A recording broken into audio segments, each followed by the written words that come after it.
राजकारणात पक्ष बदलू शकतात, मात्र जिव्हाळ्याचे ऋणानुबंध आणि एखाद्या नेत्याविषयी निष्ठा कायम राहते, याची प्रचिती रविवारी पुणे येथील जिजाई निवासस्थानी आली. इच्छा भगवंताच्या परिवाराचे मार्गदर्शक तथा सोलापूर महानगरपालिका प्रभाग क्रमांक 22चे कर्तव्यदक्ष नगरसेवक किसन जाधव यांनी महाराष्ट्राच्या उपमुख्यमंत्री सुनेत्रा वहिनी पवार तसेच राज्यसभा खासदार पार्थ पवार यांची कौटुंबिक सदिच्छा भेट घेत त्यांचा सन्मान केला.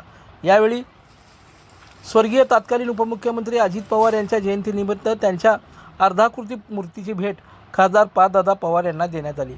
हा क्षण उपस्थितांसाठी अत्यंत भावनिक ठरला.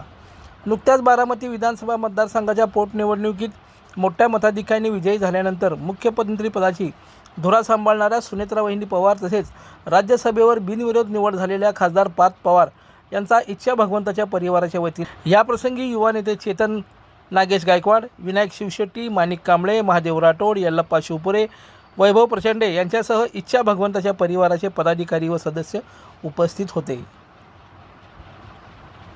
लाईक करा, कमेंट करा आणि सबस्क्राईब करायला विसरू नका.